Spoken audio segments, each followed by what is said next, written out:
into the kind of higher end rods and see what that's like. For my entire life, I've been fishing combos that the rod and the reel combined cost less than $50. I think I only have one combo. I got a surf rod and reel that cost, I think, $70. So I've never gotten into the high-end stuff. I kind of want to start dabbling into that to see if there is any difference. So what we've got here is my first kind of expensive rod. We'll do an unboxing. We'll go out today, we'll test it out, and then we'll kind of review it to see what it's like after one day of use. Now I put expensive in quotes because the Mojo Bass rod, the one I got, was $140, which expensive is a relative term. $140 is a lot of money, but when it comes to rods, especially like the higher end St. Croix rods, $140 isn't much. This is kind of like the entry-level beginner expensive rods. Some of their more expensive rods go for $400, $500, $600. So we're going to unbox this thing, we'll talk about it for a minute, and then we'll head out on the water and fish it for a little bit. Alright, I think it's just to open it on this end. It is packed really, really well. That there. Take this tape off. Might have to fast forward through this.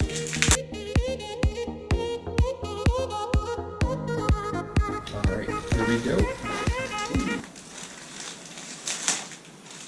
This is a long one. There we go.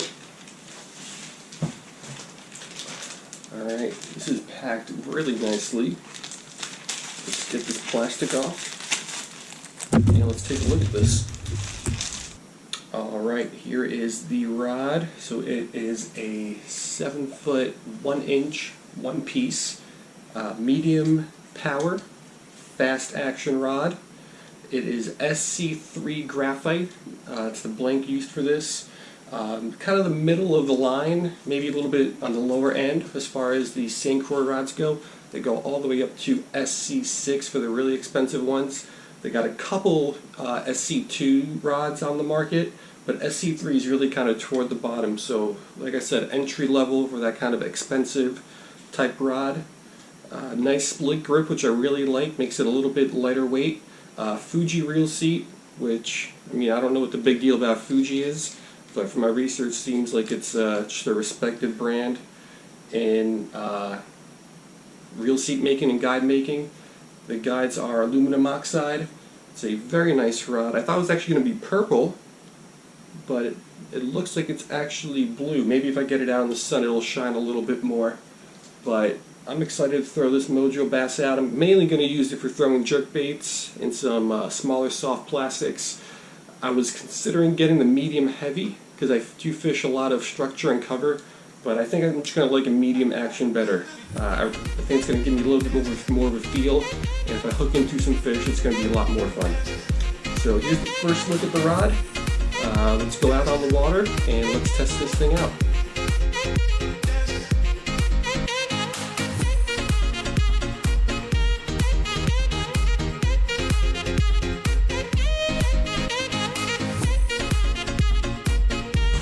Alright, we're out here on the lake. Before we get started fishing, a couple things I realized I didn't mention. Number one, I just kind of noticed it's got this weird hook keeper here. Kind of like a double hook keeper instead of that regular single one, so that looks a little bit different. I'm going to be pairing it up with the Shimano Sahara 2500. I think it matches really well based on weight and specs and what it's designed to do. But the color just doesn't look good, but I mean, that's not the rod's fault, that's just Shimano's fault. And then I put 10-pound mono on here. It's rated for between 6 to 12 pound and for between 3/16 and 5/8 ounces. So most of the stuff I throw is usually about a 1/4 ounce, maybe 1/8 of an ounce. I like fishing smaller baits. So we're going to be starting out with the Rapala X-Wrap jerkbait. So, sorry, got a little tongue twisted. Then I believe this is a 1/4 ounce. We might throw on some soft plastic later on, and just in hand, the rod feels a little bit stiffer than I thought it would for not only a medium action rod. I mean, I'm sure you can't see this, but there's like no flex in the tip at all so far, and then also feels a little tip heavy. But we'll give it a shot. We'll throw some different lures around and we'll see if we can get into some fish and put this Mojo Bass to the test. Here we go, first cast. Okay. A little bit stiffer than I thought. I mentioned it was stiff, but stiffer still than I was expecting. All right. It's a learning process.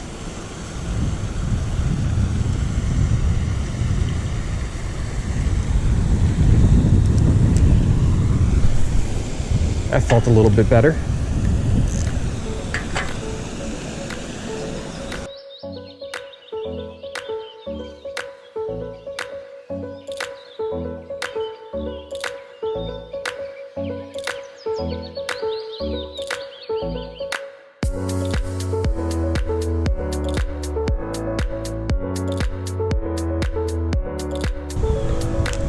All right, so we're about 5 minutes in, and I can tell you right now, this rod feels awesome.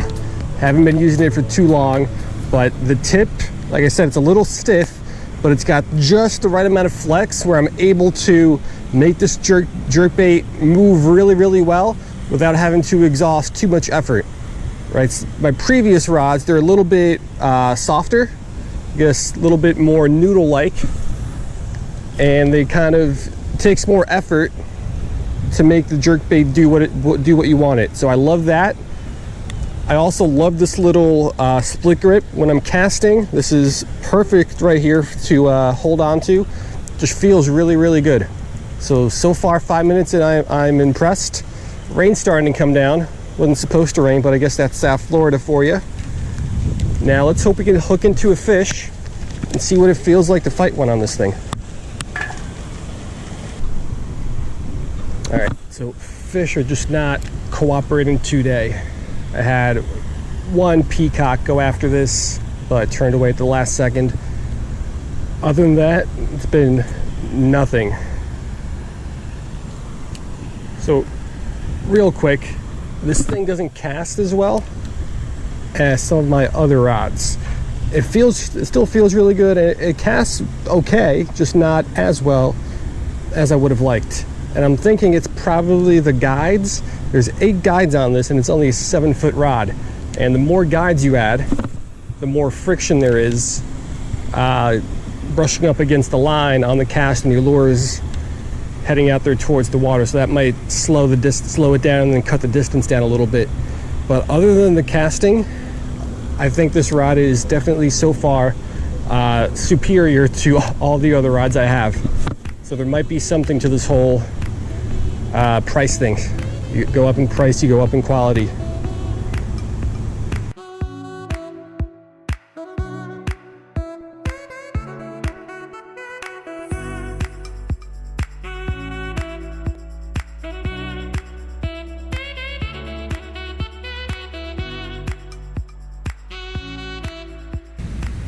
All right, unfortunately nothing on the jerkbait, but I do like the way the rod works with the jerkbait. It doesn't cast as well as I mentioned, but it casts good enough and it feels really well. It's a fairly stiff rod, and even the tip, it's a fast action, but it's stiff enough where I'm able to, with very little effort and pressure, make that rod tip move and give the lure the action that it needs. So I'm gonna switch lures and we'll try to hit a couple of the same spots. Let's try to get our first bass of the day. All right, we're gonna be going with the soft plastic Hellgramite on a 1/8 ounce jig head. So something a little bit different, just to see how the rod works with that. There's a lot of deep drop-offs here, so we're just gonna try to drop it down there and work it along the bottom near the rocks. So let's see if we can get our first bass.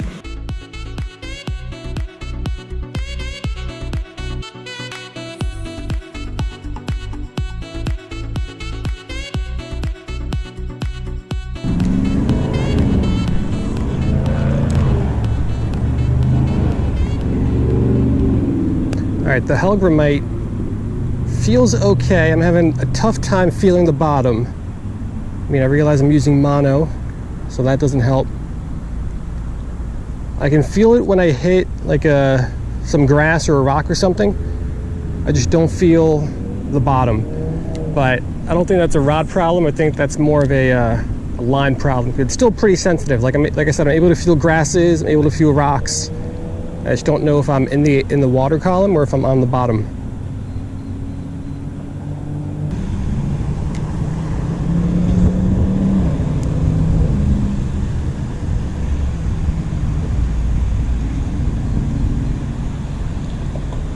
Here we go, fish on. Largemouth, come here.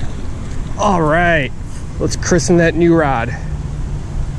All right, guys, check this guy out. Oh, not big by any means, but this is our first bass on the brand new rod.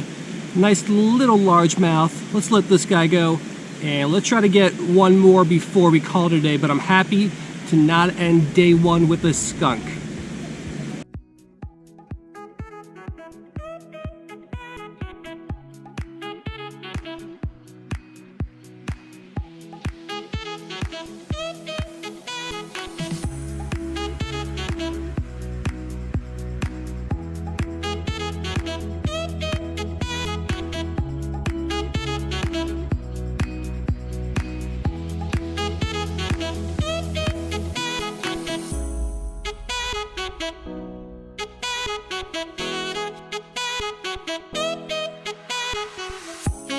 All right, so that's gonna do it. Let's take a few minutes, let's talk about this rod, how it did today, and really just first impression. It's only my first day using it, so it's not gonna be an in-depth review like it would be after a couple months, but stay tuned for that one. So, first impressions, I was extremely skeptical. I did not know if an expensive rod would be worth it.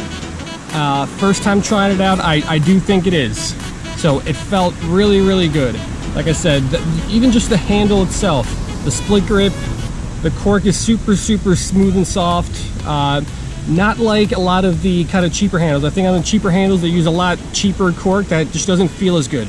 The only thing I didn't like down here is the little threads right here where you screw the reel in. Some of the more expensive rods, they have one where you screw it in from up here so you don't see any of the threads. And the problem is when you're holding it, the threads kind of dig right into your palm. And I mean, you could actually even see it's still red here from a couple hours of using it. So that's really my only issue with the handle portion of the rod. Kind of a dumb thing to talk about, but the color. So online, it looks really, really purple, like as purple as you can get. When I got it and I was looking at it inside the house, it looked black, like I said. Out here in the sun, it's a really, really dark, like a plum purple. So really it looks more black with like a little bit of burgundy kind of plum color to it. So it's really not even purple like it looks online. The blank itself, it's a little bit not thicker, but sturdier, stronger. I don't know what the word that I'm looking for. It's stiffer than what I thought it would be, but actually I think that's gonna work out even better. So I throw jerk baits almost exclusively for peacocks and largemouths. I think it's kind of a universally agreed upon thing that in South Florida, jerk baits are the best for peacocks and largemouths. And I really do like the way this performed with that X-Trap, even though we didn't get any fish on it. It's a fast action rod, and the tip is, it bends just enough where you're able to give it that action that you wanted to without having to put too much pressure on it. Some of my other rods are a little bit more wimpier or noodlier, right? Like they swing a lot. So it takes more pressure from me on the rod to give them that action that I want. I was worried. I didn't know if this rod was going to be able to perform what I needed to do, because online it's hard to find people that throw jerk baits on a rod exclusively. If you go to the Sancor website, all their Mojo Bass rods, it tells you what they're designed for, right? The super 6'8" ultralight, not ultralights, I don't think they have ultralights, but lights or medium lights. It tells you right there, wacky rigs and weightless soft plastics. Then you got some of the heavier ones for like crankbaits and things like that. And nowhere does it say jerk baits. So I wasn't really sure if this was going to be able to do what I needed to do. After trying it out, I absolutely think it does. And I think it's sturdy enough where it has the backbone for some of these larger peacocks. And maybe even if I hook into a snook or a tarpon, I think it's going to be able to handle that perfectly. And then the little soft plastic hellgrammite that I threw, this is kind of more what it's designed for, I would say, kind of like small soft plastics. It performed pretty well. That's the one bass that we caught. Who knew that little guy was going to be the day saver? But it's a little hard to feel the bottom, but I think that has more to do with the line I'm using. I think if I was using braid, it'd be a little bit better. But same thing, the tip is just sturdy enough. If I could pull this up here, it's sturdy enough where it's got like a good recoil, it bounces back nicely. So it's pretty good for jigging and bouncing things off of the bottom. And it's soft enough where you're able to give it that action, or the action of the rod is fast enough where you're able to give it that action without exerting too much pressure and force. And then lastly, just want to talk about the casting. Like I mentioned, it does not cast as well as some other rods and how I would have liked. If you look, there's 8 guides, which for a 7-foot rod I think is a little much. I mean, I think most rods probably have 6 guides for this size. And when you get here toward the tip, they are super, super small. So there's a little debate about micro guides and what they do. I think the theory is they're supposed to help with casting. In my opinion, though, that kind of goes against the laws of physics, because the more guides you put on, the more friction there's going to be with your line going through all the guides. So that probably slows it down a little bit, but it doesn't cast poorly, right? I'm still able to get my lures where I need to go, but I lose maybe, I don't know, 10-15% of distance that I would get using some of my other rods. But overall, for my first kind of dabble into the expensive rods, I am very happy. So $140 well spent. It has a 5-year warranty, which is pretty good, I'd say. Their more expensive rods have 15-year warranties, but I'm hoping I don't need to use that. I usually take pretty good care of my rods. So that's our first look at the unboxing, testing, and review of the Mojo Bass 7-foot 1-inch medium power fast action from St. Croix. So I hope you guys liked it. If you have any questions, let me know. Be sure to keep watching my future videos where I'm sure I'm going to be using this rod a lot, and you can see it work hopefully for more fish than just one little dink bass. But either way, I'll see you guys next time.